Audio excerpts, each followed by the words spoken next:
Hey guys, welcome back. Joe here from 9 to 5ers, and we're going to be talking about preventative maintenance, and we're going to be talking about household items and appliances. And this is part two. If you've not seen part one, go out and check out part one first, and you can get the context of what we're talking about here.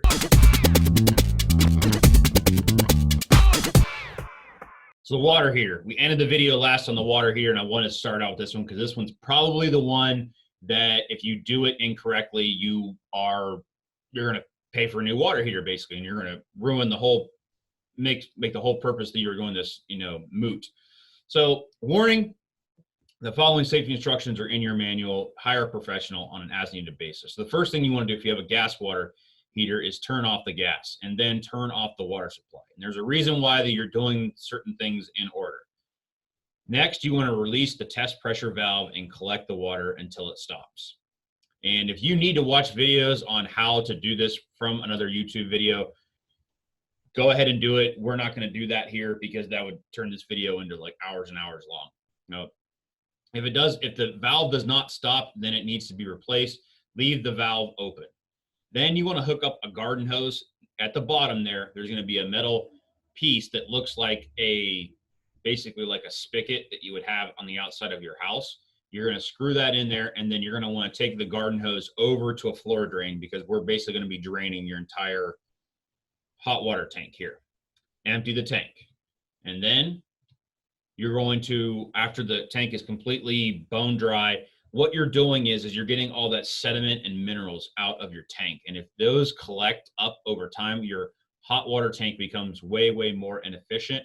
And eventually it will burn up that element that's in there if it starts to touch that element with the sediment. It's okay if the water touches the element, that's what it's supposed to do. But when the sediment starts to touch it, it starts to ruin it and corrode it and burn it up. So you're trying to get all that excess sediment out of your water tank, which comes in through your water line, your main line. That's why we're doing this. So you remove the hose and you'll close off the spigot there and then close the test pressure valve and then turn on the water first. And don't turn on the gas until the hot water tank is completely filled up.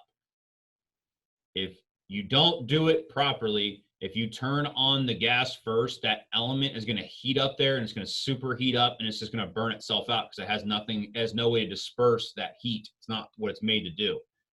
So you have to make sure that the water tank is filled up with water first, and then you'll turn on the gas, and then your temperature should be around 100 to 110 degrees or whatever you feels comfortable. Obviously, the lower it is, the more you're going to save on your heating bill. Do this on an as-needed basis. It kind of depends on how often you use your hot water tank, how many people live in your house, how often you're at home. It could be done on a semi-annual basis, every quarter, every 3 or 4 months. That's the basics of it. I would kind of maybe look a little bit further into the manual just to see what it's telling you to do. So refrigerator, freezer, and microwave. First, you want to obviously remove all the contents and unplug them. You want to defrost and clean them out. Clean down the door gaskets, the seals there, and repair them as needed. Remove the front and back plastic filter guards. And, when I'm doing this the first time, it didn't really click with me that refrigerators and freezers have filter guards. You just see like the black or white box and you're just like, oh, okay. But it's intaking air and releasing air. That's how the system works. And your filter there near the bottom, usually on the front or the back, gets filled up with dirt, grime, and crud on a regular basis, every single day. And if you don't clean those out, then that machine is going to have to work harder. It's not going to work as efficiently, and it's going to ruin the motor. It's going to increase your electricity bills. So remove that plastic guard there, and then just get in there with a condenser brush, which looks kind of like a really long popsicle, basically. It's kind of like the shape of a popsicle. And you just get in there and clean out everything, and just, be easy and gingerly because there are wires down there, and you don't want to rip out the wires when you're in there aggressively cleaning.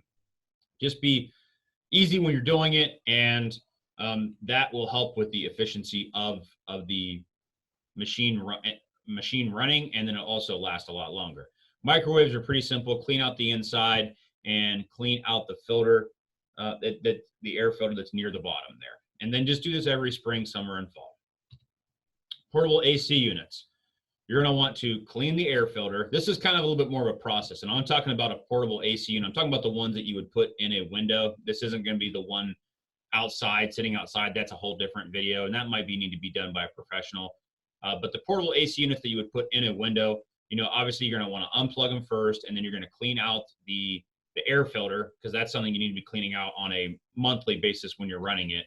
And then take off the outer casing and clean the inside and outside of it very well. And take off the front cover. You'll probably need a screwdriver for this, and cover or wrap all the electronics and wires on the AC unit and like the display there, because you don't want to get any of those areas wet. You just want to be getting the areas wet that would get wet just if it rained on the portable AC unit.